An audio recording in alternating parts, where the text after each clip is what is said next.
What's up, guys? I just want to cover this real fast. This is a big part of my income. Even if you can't donate something to help, whatever, this is how I make my money. I basically, YouTube's a fairly good size of my income monthly. If you can't donate or you don't want to, that's fine. Feel free to smash the like button, hit the subscribe button, all that good stuff. But if I kept you from spending hundreds or $1,000 easy at a shop, consider me. You know what I'm saying? It takes time to make these videos. I love giving free information, but it also feels good to have my back scratched too. You know what I'm saying? So everything you need to know is in the link below. Also in the comment section, you'll find all my information in the pinned comments. And I hope I help you guys out. You can help me out. Let's get started. All right, guys. What's up? I got a fun one here for you. I have a Vulcan 900 2007 my buddy picked up for $300. And, got a killer deal. He was super sketched. Wasn't sure if this thing was going to run. So as soon as he brought it here, I went ahead and took the key and we popped it in there. And we pulled the side cover off over here and we sprayed some starter fluid right into there, and it cranked right up. So we're going to clean the fuel injection system on this. We're going to empty the tank. First, I've got some stuff I have to do. I'm trying to see if the battery is recoverable, so I have it set for repair mode, and we're going to see if it even charges up. The other thing that we have to concern ourselves with is that this is not turning all the way. So I can't actually open the tank, which is unfortunate. Also, this one down here was locked up. Now, we just unhooked it, and I was able to pull the wire enough that the seat came up, so that helped. But I got to try to get that one open, too. So the first thing we're going to do is leave the key in there. We're going to spray some WD-40 right on into there and let it soak in real good.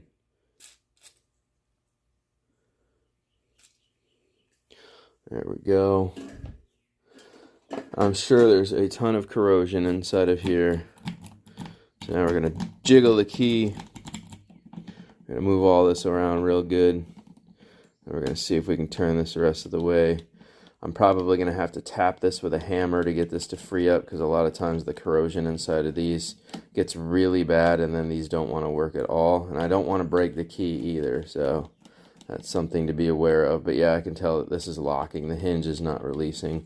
This thing's had fuel in it for more than a couple of years, so I'm guessing this tank's going to be trash. So let me do some work on this and see if I can get that off, and we'll see you in a minute.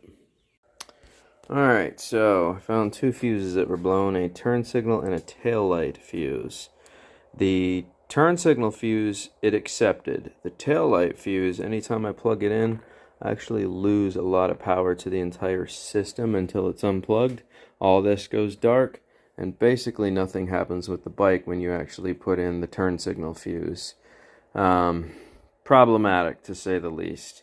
When I pull it, then everything powers back on. So clearly he has an issue with the wiring on this bike, and that's not something I'm going to resolve for him. I did get the turn signals working finally, so those are actually working. But he's not going to have taillights right now. So turn signals, headlights, all that stuff works. He's having a taillight issue, and it's clearly coming back to this fuse box or something somebody else wired in somewhere along the way, like whatever the hell this wire is going to right here is kind of crazy. I don't know what they have going on with this. Not my problem. I work on engines. My objective is to get this bike running. Outside of that, it's going to kind of be on him to figure out what's going on with the electrical system. Because, yep, anytime you put the fuse in the taillight, it just goes dark. So that could either be this entire fuse box needs to be replaced because there's a ton of corrosion in it that I can see, or somebody else wired in, like all these little black wires wherever these are going. Like, we literally have no clue. It's like somebody installed a secondary taillight. Oh, look at that. And it's tied together. I managed to recover the battery up to a point. By leaving this switch on, it drew power and was able to slowly charge this until it got to a point where I could turn it off, and now it's recovering the battery. So it looks like it's actually taking a charge. So I'm going to let this thing go and see if this battery is going to be recoverable or not. This bike definitely has electrical problems, so I don't know what's going on with it, but it definitely has some electrical issues. But I'm going to leave this charger on it all day while I remove the tank, and we'll see what happens. Yeah, it's really the best I can do. Like I said, I don't do electrical stuff, bro. I couldn't tell you how to resolve the taillight. That's something totally different. That would end up going to a friend or something of mine that does electrical stuff to backfeed that wire and figure out what's going on with it. Outside of that, it seems like everything else works except for maybe the horn. Alright guys, now that I've got the battery finally taking a repair charge, we got the voltage up high enough that my charger accepted it. It's time to pull this tank because I can't get this off, and somebody else, it looks like, already tried, and that's very unfortunate. They couldn't get it off either, but it is what it is. So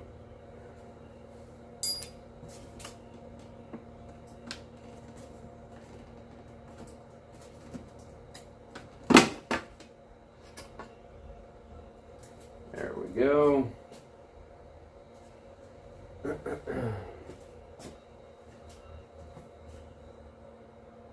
Put that screw back in there so I don't lose it. And let's see if we can get this guy off here easily. Oh boy, that's really stuck on there, huh? Well, let's see where all this plugs in at here. Should be able to just take this all off as one unit by unplugging these wires here in the back. There we go. And unplug. There's a breather hose up here. We're going to unplug. There we go. That should resolve that. This tank should be ready to pull off now by pulling these bolts. And then we'll have to get in there and remove the fuel lines. Let's see, it's 14. Ooh, too big. Maybe a 12? Is that what that is? 12? Looks like a 12. 12 life. Get on there. There we go. Back these off. We'll crack them loose first. There we go. That way I don't put torque, all that torque on the motor. Crack them.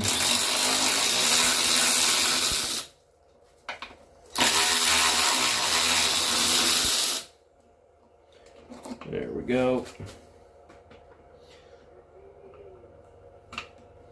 One. Take the washer with them. Two. Put those over here. What's up?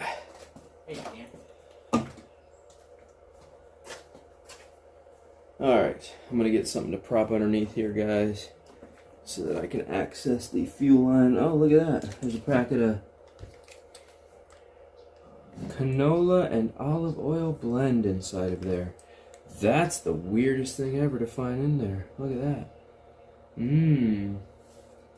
How strange.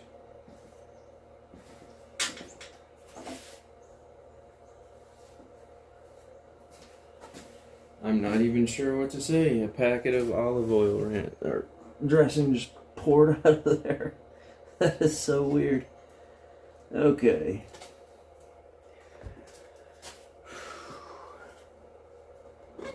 Oh man, there's still a ton of fuel in this thing. Oh god, it's like full. Oh, what a nightmare this is gonna be. I'll tell you what, it's very interesting what they got going on here. Looks like they direct wired the coils, because these go directly to the coils right here. This is very interesting what they got going on here. These go directly, almost what looks like to be to the battery. This bike's been through a lot, I can already tell. This bike has definitely been through a lot. Alright, let's see if we can get the fuel line off comfortably. There's one. And now, let's see if I can hold that in place and pop the top one here at an angle. Come on. Come on, you can do it. You can do it. There we go. Alright, safety's been removed. Now, this is shouldn't spew because there's a fuel pump. Let's get this other line disconnected and then I can completely remove the tank. Let me go grab a bucket because I want to make sure in case it starts spewing fuel, it's got somewhere to go. Jeez, man. Somebody's been all up in here. These connectors are all really bad. Come on, you can do it. These connectors have been through a lot. Oh my goodness. Come on, you. Should just unplug, but it's not. There's that one. And then this one should go.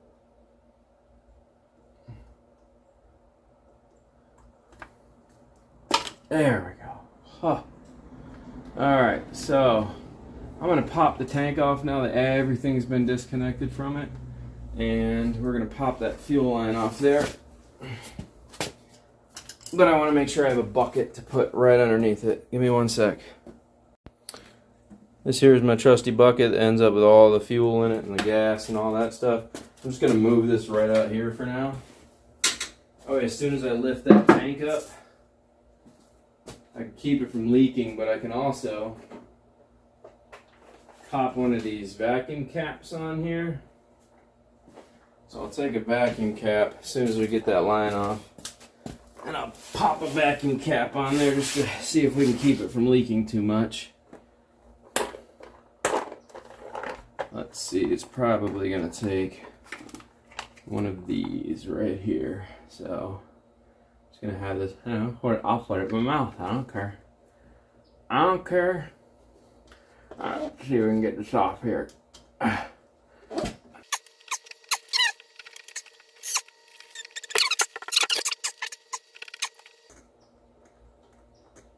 There we go. A little too big. Put a little smaller one on there. Do I have a smaller one? Is that gonna fit? There we go. Alright. That solves that.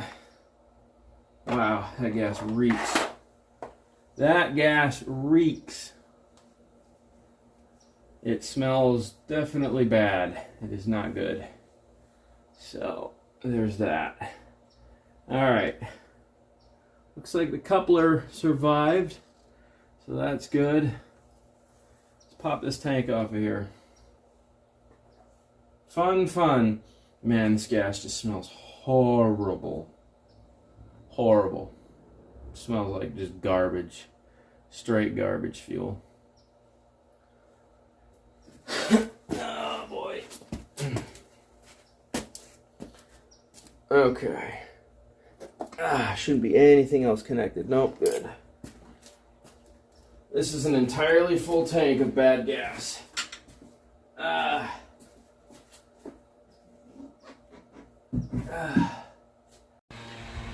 Alrighty guys, welcome back. Day number 2. We're gonna see if we can get this tank drained here by removing all the bolts on the bottom, cracking everything loose. It is a size 10. Let me lock this so this doesn't keep doing that to me. There we go.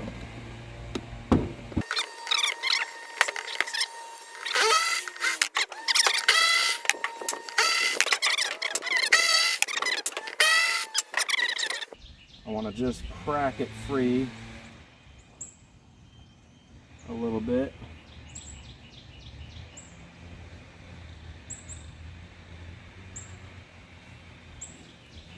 Oh my God.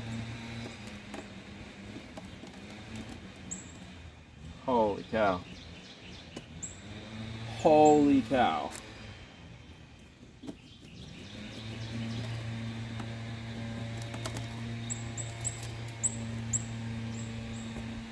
Well, that pump is for sure not good, and this tank is trashed. I'm not even going to spend any time, energy, or effort on this tank. Jesus. That's crazy. That is definitely trashed. Look at this. That's all flake rust, bottom pan flake rust. This tank has been sitting for a very long time with fuel in it. All right, well, let's drain it anyways.